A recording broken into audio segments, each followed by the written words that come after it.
Bismillahirrahmanirrahim. Assalamualaikum warahmatullahi wabarakatuh.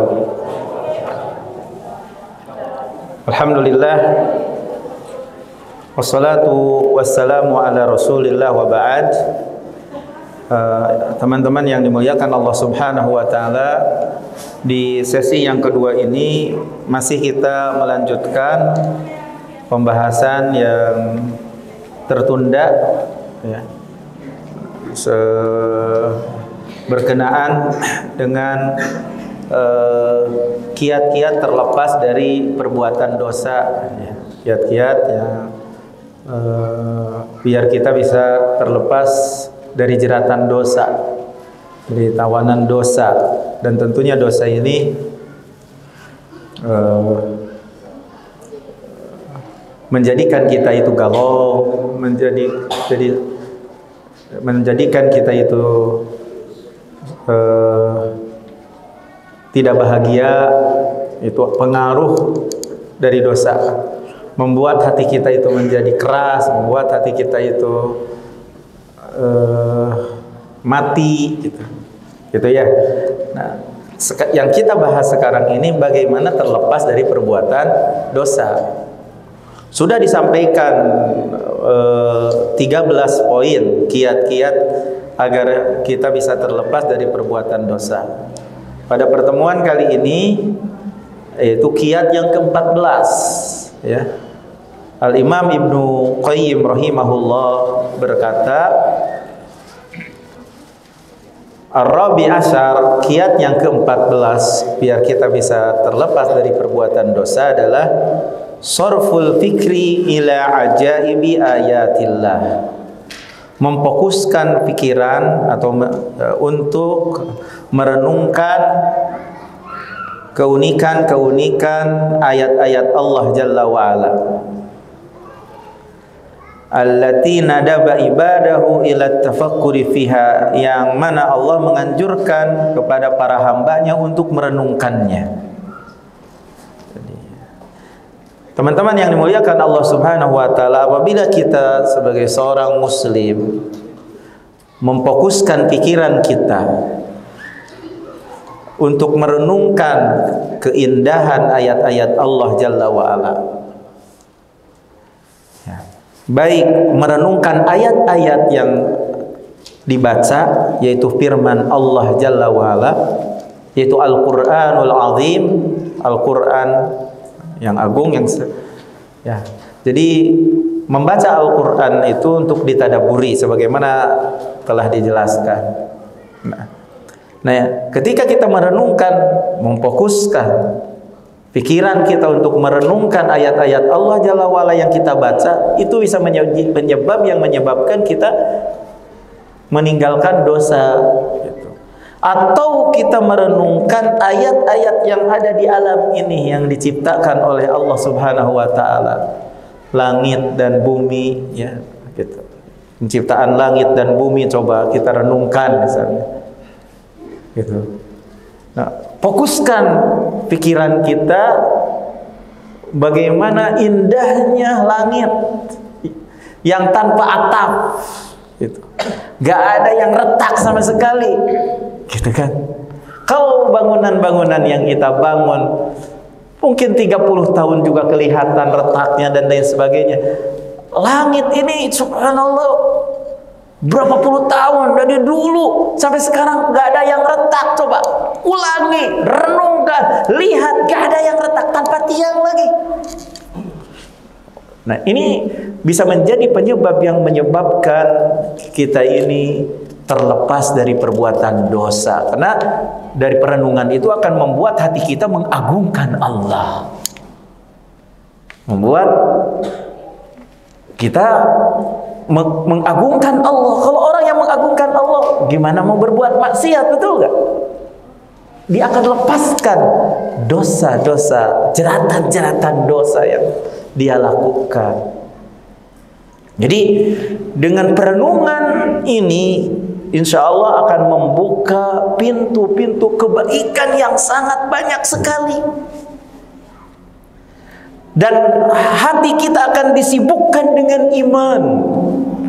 Hati kita akan disibukkan dengan hubungan kita dengan Allah Jalla wa'ala.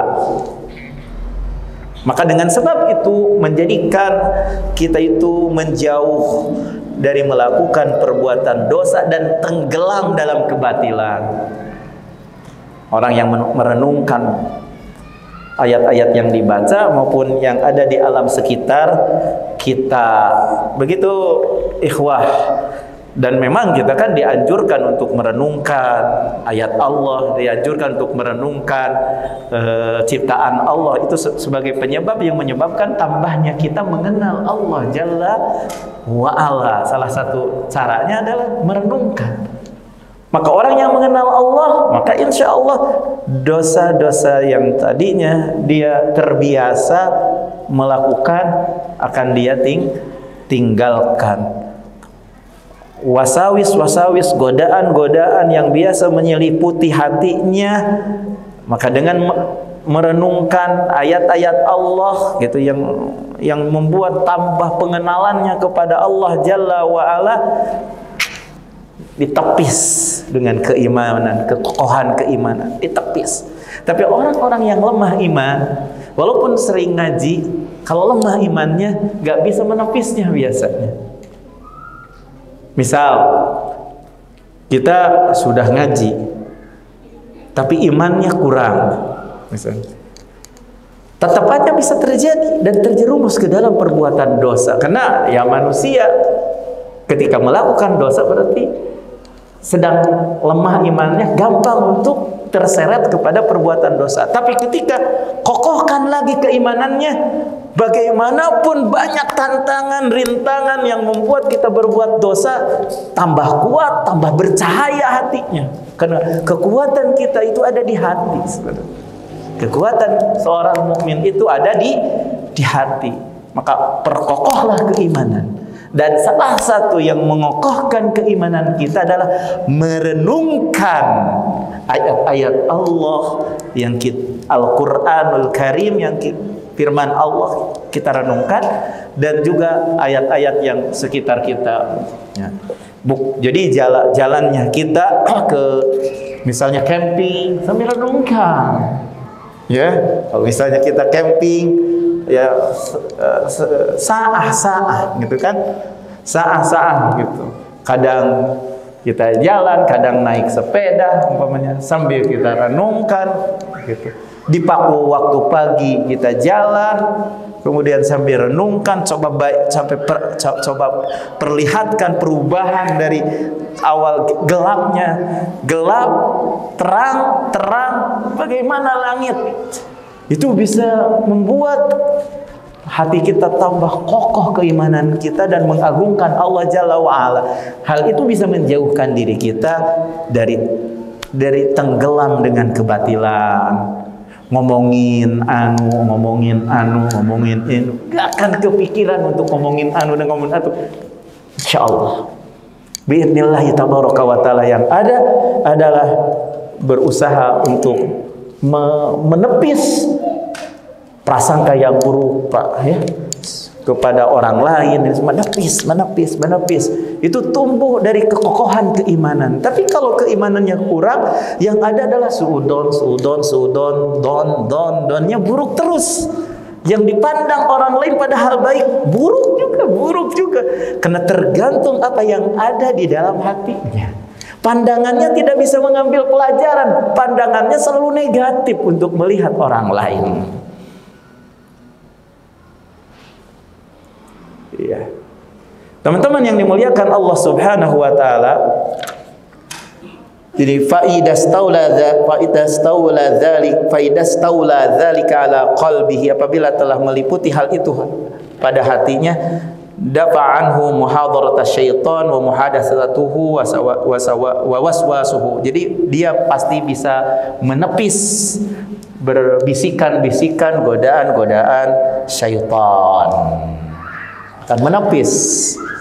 Kalau sudah kokoh keimanannya itu dengan jadi salah satu penyebab yang menyebabkan keimanan itu semakin kokoh dan kuat, semakin mengagungkan Allah adalah merenungkan firman Allah yang ada dalam Al-Qur'an dan merenungkan ciptaan Allah, sehingga dengan kekokohan yang ada di dalam hatinya karena fokus hatinya dengan hal itu, bukan masalah yang ecek-ecek, yang remeh-remeh, yang dipikirkan tentang firman Allah, yang dipikirkan bagaimana indahnya ciptaan Allah, gitu. Gimana memikirkan yang lain? Obrolan-obrolan yang tapih, yang bikin itu mah nggak diperhatikan lah. Wajar kalau ada sesuatu hal yang bisa ditepis karena hatinya kokoh. Bisa dipahami? Karena hatinya kokoh itu. Makanya teman-teman yang dimuliakan Allah Subhanahu wa taala, merenungkan ini, kata Syekh Abdul Razak hafizahullah, di antara penyebab yang paling nampak yang dimana bisa mengusir gangguan-gangguan, bisikan-bisikan dan keraguan-keraguan yang ada di dalam jiwa. Jadi perenungan ini, kata Syekh Abdul Razak, merupakan perkara di antara sebab yang paling nampak yang membuat kita bisa mengusir godaan-godaan setan dan keraguan-keraguan yang ada di dalam jiwa. Sebagaimana Allah Tabaraka wa Ta'ala berfirman di dalam surat Ali Imran, di 10 terakhir surat Ali Imran kan gitu, di inna fi khalqis samawati wal ard wa ikhtilafil laili wan nahar la ayatin liulil albab. Maksudnya dalam penciptaan langit dan bumi dan silih bergantinya malam dan siang betul-betul merupakan tanda kekuasaan bagi orang-orang yang berakal.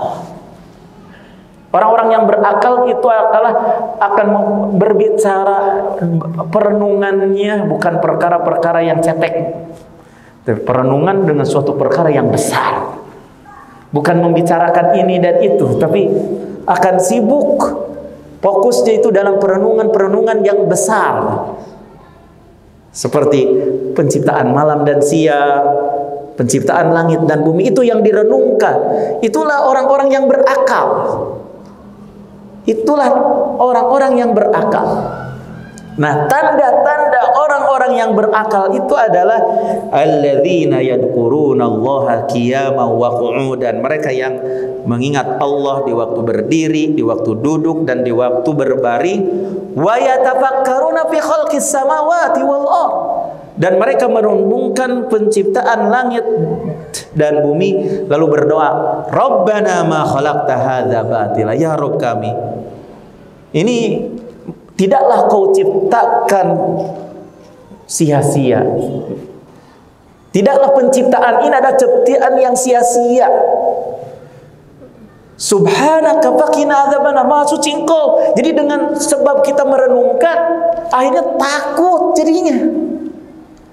Itu kan dari rasa takut itu, apakah akan terjerumus dalam perbuatan dosa, menggibah orang? Enggak lah. Innama yakhshallahu min ibadihi al-ulama. Betul kan? Hanya saja orang yang takut kepada Allah di antara hambanya adalah ulama. Makanya ilmu yang bermanfaat itu yang menusuk ke dalam hati, bukan ahli bicara. Ilmu itu ada dua, ilmu fil lisan wa ilmun fil qalb, kata ulama salaf. Ilmu retorika, mungkin pintar berbicara, ada ilmu yang bermanfaat ke dalam hati. Gitu. Akhirnya rasa takut yang menusuk ke dalam hatinya, maka akan menjauhkan dirinya dari dosa. Sehingga ini ciptaan yang bukan sia-sia. Jadi mengagungkan Allah. Ya Allah, jagalah kami dari siksa api neraka. Tuh, tumbuh keimanannya kepada hari akhirat. Orang yang selalu merenungkan akan seperti itu jadinya. Basah pipinya di malam hari, di keheningan malam, bukan hanya di bulan Ramadan saja. Di waktu sahur dia selalu memohon ampunan, seolah-olah pendosa. Orang yang pendosa sekali selalu menangis kepada Allah Jalla wa'ala. Gitu. Subhanallah.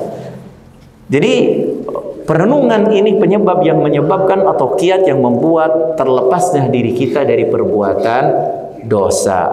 Makanya kata Abu Sulaiman Ad-Darani, "Innilah akhruju min manzili", soalnya betul-betul aku keluar dari rumahku, fama yaqa basari ala syai'. Berarti tidak ada pandanganku itu tertuju kepada sesuatu pun. Berarti menundukkan pandangan. Orang yang selalu menundukkan pandangan, tidaklah pandanganku tertuju kepada sesuatu illa ra'aitu lillah alayya fihi ni'mah, kecuali aku melihat bagi Allah anugerah yang Allah berikan padaku. Kecuali aku melihat anugerah-anugerah yang Allah berikan kepadaku. Auli fihi ibrah, atau bagiku ada di dalamnya itu ibrah, mengambil pelajaran. Jadi makanya insya Allah bagi para pemuda, bagi para pemudi, pandangan kita kalau mau fokus mah harus sering bacanya Al-Quran, Al-Quran, Al-Quran, terus Al-Quran. Bukan HP lagi, HP lagi, HP lagi. Bukan. Tapi kalau di sininya Al-Quran, tidak apa-apa. Itu ya. Itu yang tertuju pandangan kita, yang tertuju pandangan kita. Atau alam sekitar kita, tapi jangan memikirkan seorang wanita. Ya, tadi kita di pantai, gitu, merenungkan ciptaan Allah. Kalau seseorang itu fokus dengan perenungan, perkataan Abu Sulaiman Ad-Darani ini, ketika orang itu fokus untuk merenungkan firman-firman Allah dan fokus merenungkannya alam sekitar kita, akan ada di dalamnya pandangan-pandangan yang mengambil pelajaran dari apa yang dia lihat. Seperti itu. Dan dia mengetahui bahwa banyak anugerah yang Allah berikan kepadanya. Kalau seperti itu, berani kamu melakukan perbuatan dosa? Kalau seperti itu, sudah merasakan begitu nikmatnya yang Allah berikan kepadanya, gak akan berbuat maksiat insya Allah. Walaupun bagaimanapun keadaan kita, semiskin apapun, kenikmatan yang Allah berikan sangat banyak sekali. Tapi yang masalah itu kurang syukurnya saja. Makanya Allah berfirman, wa qalilun min ibadiya asyakur. Sedikit sekali di antara hambaku yang bersyukur, yang ada selalu merasa kurang. Keberadaan kita di dunia ini merupakan kenikmatan yang sangat besar bagi kita. Insya Allah. Makanya teman-teman yang dimuliakan Allah Subhanahu wa ta'ala, ketika kita memfokuskan diri kita untuk selalu merenungkan firman-firman Allah dan yang ada di sekitar kita, pandangannya adalah pandangan yang bisa mengambil pelajaran dan mengetahui akar anugerah yang Allah berikan kepadanya sangat banyak sekali, sehingga selalu taat kepada Allah, bergegas menyingsingkan lengannya untuk ngaji, untuk berbuat yang terbaik, bekal di akhirat yang pantas, gitu. Dan tapi tidak bangga diri setelah itu, enggak. Apapun yang dia lakukan itu tetap anugerah yang Allah berikan kepadanya lebih banyak dari apa yang dia lakukan dalam pengabdiannya kepada Allah Jalla wa'ala. Jadi begitulah orang yang bersyukur. Tapi orang yang tidak bersyukur selalu menyalah-nyalahkan. Orang yang tidak bersyukur adalah orang yang selalu menyalah-nyalahkan, tidak nerima dengan takdir Allah Jalla wa'ala. Ya, teman-teman yang dimuliakan Allah Subhanahu wa ta'ala, itu cukuplah kayaknya. Itu kiat yang ke-14. Yang ke-11 sininya tidak kita terjemahkan. Dalam kandungannya sudah tersampaikan. Ya. Ya. Kemudian kiat yang ke-15, ya. Teman-teman yang dimuliakan Allah Subhanahu wa taala adalah at-tafakkur fid dunya, merenungkan dunia, wa sur'atu zawaliha wa qurbi inqidaiha, cepat hilangnya itu sur'atu zawaliha wa qurbi inqidaiha, sur'atu zawali cepat hilangnya, wa qurbi inqidaiha dekat habisnya, dekat habisnya, selesainya dunia itu. Nah, ketika kita merenungkan tentang dunia itu cepat hilangnya dan habisnya, dekat habisnya, selesainya, maka ini merupakan kiat yang ke-15 di antara penyebab yang menyebabkan kita ini bisa terlepas dari perbuatan dosa. Memang betul, kehidupan dunia itu cepat sekali hilangnya. Sebagaimana Nabi Shallallahu Alaihi Wasallam bersabda, "Mali walid dunya, tidaklah bagiku dan dunia, ma ana fid dunya, tidaklah aku di dunia, illa qarakib, kecuali seperti seorang penunggang yang berkendaraan, yang sedang menunggang kendaraan. Istadalla tahta syajaratin, bernaung di bawah pohon. Summa raha wa tarakaha, kemudian dia pergi dan meninggalkan pohon itu. Itu gambaran cepatnya hilangnya kita di dunia, habisnya kita di dunia. Diibaratkan seperti orang yang sedang menunggang, kemudian bernaung di bawah pohon, kemudian saya itu pergi dan meninggalkannya, tidak berlama-lama. Begitulah dunia. Nah, ketika kita merenungkan akan cepatnya hilang dunia, maka itu bisa menjadi penyebab yang menyebabkan kita bisa melepas dari perbuatan dosa. Itu. Saya sedikit mau menyampaikan kondisi manusia setelah bulan Ramadan itu berbeda-beda. Nah, yang menjadi pertanyaan bagi kita, bagaimana keadaan kita? Apakah setelah bulan Ramadan, pasca bulan Ramadan kita itu lulus dari madrasah ketakwaan sehingga menjadi orang-orang yang bertakwa?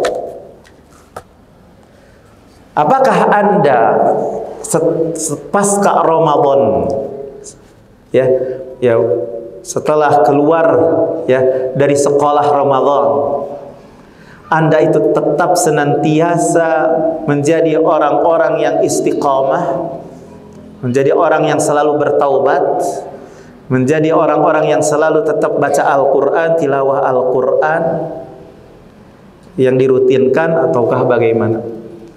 Apakah Anda setelah keluar dari sekolah Ramadan, madrasah Ramadan ini, Anda lebih baik daripada sebelumnya atau bagaimana? Ini yang perlu sama-sama kita renungkan. Dan kondisi manusia setelah pasca Ramadan itu berbeda-beda. Gitu. Ada yang sebelum Ramadan durhaka, lalai. Masuk bulan Ramadan mengenal Allah, basah pipinya dengan tangisan, sedekahnya, tilawah Al-Quran.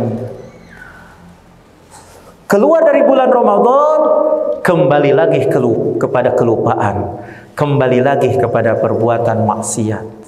Allah Jalla wa'ala telah memutihkan dari dosa-dosanya, dan Allah telah memerdekakan pundaknya dari api neraka. Kemudian dia kotori kembali dengan noda-noda dosa. Kepada orang yang demikian, saya katakan, takutlah kepada Allah Jalla wa'ala, karena mati itu datang tiba-tiba. Jangan sampai mati dalam keadaan kita sedang melakukan perbuatan dosa. Innamal a'malu bil khawatim.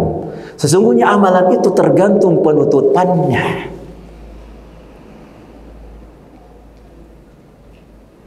Dan mati itu datang tiba-tiba. Takutlah dengan kematian yang datang tiba-tiba.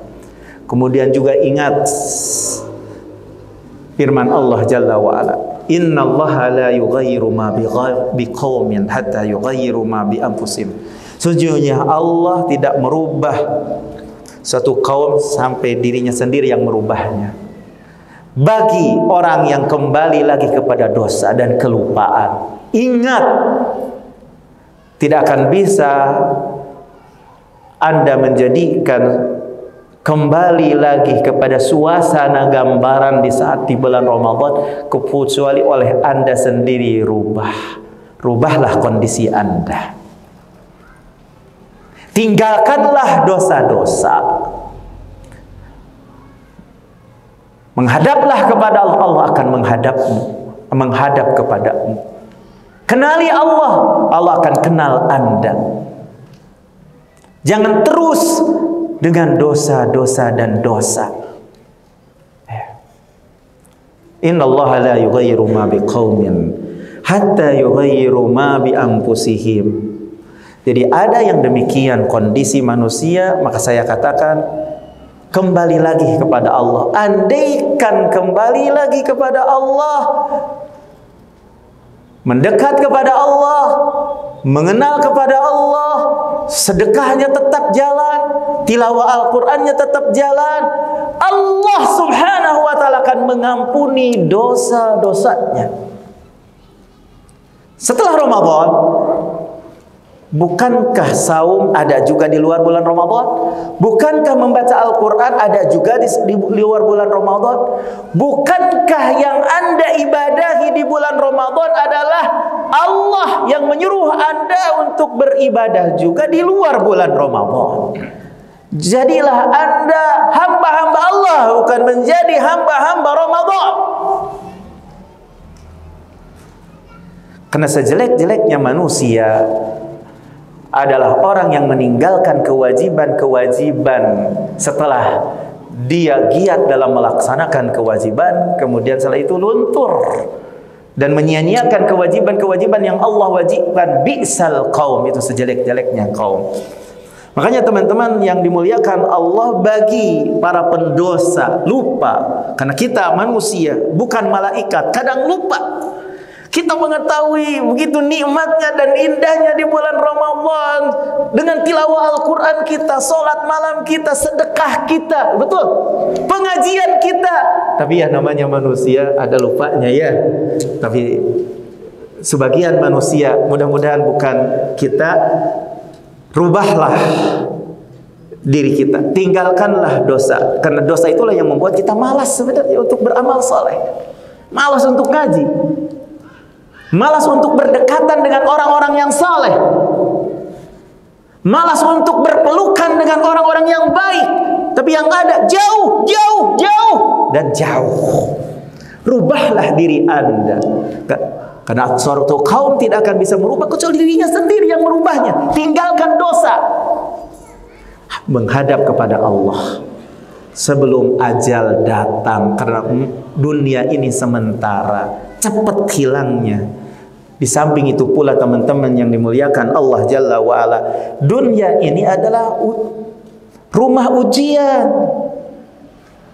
ya. Apabila kita merenungkan bahwasanya dunia ini merupakan rumah ujian,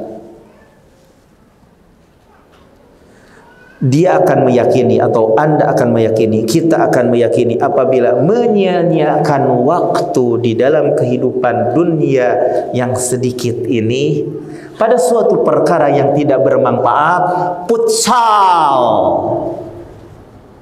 misal,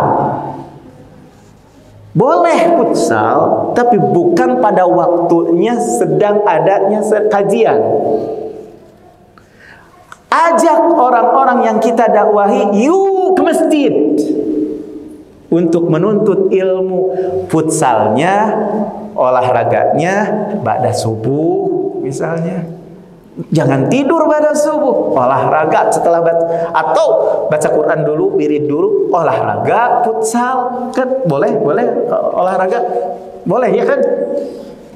1 jam paling juga, atau 2 jam paling juga dengan huhahihi-huhahihinya kan, atau makan dan makannya. Setelah itu ajak ke masjid untuk menuntut ilmu, betul nggak? Bisa sebenarnya, tergantung kita. Tujuan kita untuk olahraga itu untuk apa? Untuk hobi kah? Atau untuk apa? Untuk menguatkan diri kita untuk beribadah ataukah apa? Itu tergantung niat sebenarnya. Innamal a'malu binniyat. Kita tidak akan mungkin, kalau kita tahu bahwasanya dunia itu ikhtibar, ujian, kita akan meyakini bahwasanya menyia-nyiakan waktu di dalam kehidupan dunia ini dengan huhahihi pada suatu perkara. Kalau olahraga ada yang manfaatnya, tapi suatu perkara yang disia-siakan tanpa ada manfaat itu merupakan kerugian yang nyata, betul nggak? Kalau olahraga ada kemanfaatannya, itu ada manfaatnya. Hanya ketika berbentrokan dengan pengajian, kita terkalahkan dengan hobi, itulah yang menjadi tercela. Bukan awalnya tercela olahraga itu, tercelanya itu adalah ketika apa? Lebih mendahulukan hobi untuk ke fisik daripada mendahulukan nutrisi santapan rohani. Ini saya nasihatkan kepada siapa saja para panitia kajian. Antum mungkin di mana-mana, antum ini delegasi tentunya. Mungkin ada jadi panitia kajian di Cilawunya, ada di Lewi Goongnya, ada di Lelesnya. Bawa umat ini itu adalah sebagai sarana untuk dakwah, tapi intinya begini, dan untuk mendahulukan nutrisi rohani daripada badan. Ingat, kalau seandainya kita menyia-nyiakan waktu yang pendek pada suatu perkara yang mubah juga, tertinggallah bekal kita di akhirat, itu menjadi penyesalan. Betul gak? Itu menjadi penyesalan. Karena orang yang duduk dengan menuntut ilmu, keutamaannya sangat banyak. Dengan orang yang perkara yang mubah dilakukan, berapa banyak ilmu yang tidak didapatkan oleh orang-orang yang main sepak bola misalnya, badminton misalnya. Itu perkara yang mubah kan? Betul gak? Tapi kalau tahu bahwasanya dunia ini sebentar, tersia-siakanlah waktu tersebut. Betul gak? Betul gak? Apalagi menyia-nyiakan waktu di dalam perbuatan maksiat yang menjadikan siksaan pada hari kiamat. Semoga dengan perenungan ini bagi siapa saja yang berpikir bisa menjadi nasihat, bukan sentimen kepada siapapun, tapi mimbabi an-nasihah, ad-dinu an-nasihah. Agama itu adalah nasihat. Begitu pula kata Nabi SAW, kun fid dunya ka'annaka gharib. Jadilah kamu di dunia seolah-olah kamu itu adalah asing, mengembara, atau yang sedang berlalu di jalan gitu. Orang yang asing yang sedang lewat tidak akan tergantung hatinya kepada tempat yang dia lewati, ya, tempat bepergiannya, tempat yang asing, tapi selalu hatinya itu tergantung ke rumahnya yang asli, ya. Dan dia yang diinginkan terbesarnya waktu bepergiannya untuk menyelesaikan kebutuhannya, kemudian kembali lagi ke rumahnya. Biasanya seperti itu. Jadilah Anda seperti itu. Rumah Anda itu akhirat. Rumah Anda adalah akhirat. Yang terpenting kita lewati saja dunia ini, gitu, ya. Ya. Dengan bekal-bekal yang terbaik kita, ya, kemudian kita semuanya akan kembali ke akhirat, ke rumah kita. Itu saja mungkin yang bisa disampaikan. Atau kembali di sini masih fala yarda li nafsihi, Jadi orang yang merenungkan bagaimana cepatnya dunia, tidak akan ridho bagi dirinya an yatazawwad minha, an yatazawwada minha ila dari baqaihi wa khuludihi akhassa ma fiha wa aqallahu naf'an illa saqitul himmah daniul muru'ah mayyitul qalb. Tidak akan ridho bagi dirinya untuk membekali dirinya untuk untuk rumahnya yang kekal dengan suatu perkara yang kurang manfaatnya, kecuali yang membekali dirinya dengan yang kurang bermanfaat untuk hari yang abadinya, kecuali orang yang luntur kesemangatannya, rendah kesopananannya, atau hatinya mati. Tidak lepas dari itu, rendah kesemangatan, jelek akhlaknya,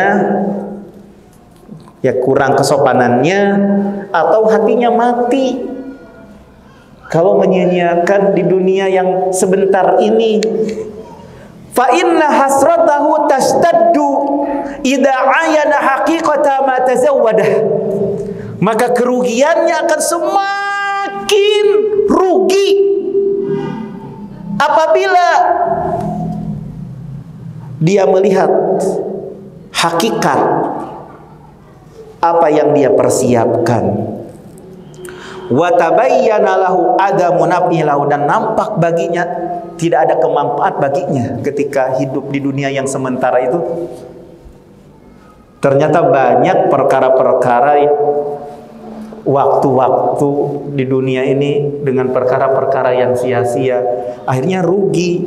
Jadi derajatnya menjadi tidak tinggi di akhiratnya. Aduh, hanya menyesal aja, kenapa ya kalau seandainya di dunia dulu itu saya ngaji aja, saya bertemannya itu bukan dengan ini dan itu gitu. Pinginnya itu dulu itu dengan orang yang soleh, yang selalu ngaji di masjid gitu. Kenapa saya hanya dikerkok misalnya? Misalnya aja huru hara gitu. Apa ya? Itu misal, ini contoh gitu kan. Gitu. Fakaifa idza kana taraka tajawuda ma yanfahu ila zadin yu'adzabu bihi. Apalagi kalau dia meninggalkan perbekalan yang memberikan manfaat kepadanya kepada perbekalan yang membuat dia itu disiksa dengan perbekalan itu, malah berbuat kedurhakaan. Wa yanaluhu bisababi ghayatal aman, dia akan mendapatkan dengan sebab kemaksiatan yang dilakukan di dunia itu kepedihan yang sangat pedih sekali. Kalau masih yang mubah-mubah tetap menyesal ya. Kalau yang dilakukan karena menyia-nyiakan waktu, yang karena tanda kebaikan seorang muslim itu adalah tarku ma la ya'ni, betul gak? Meninggalkan sesuatu yang tidak bermanfaat itu jadi penyesalan nanti di akhirat. Apalagi kalau seandainya bukan masalah yang tidak bermanfaat, di dunianya malah terjerumus dengan dosa. Tambah menyesal lagi, tambah sakit lagi, gitu. Dimana dia akan mendapatkan siksaan yang amat pedih, gitu.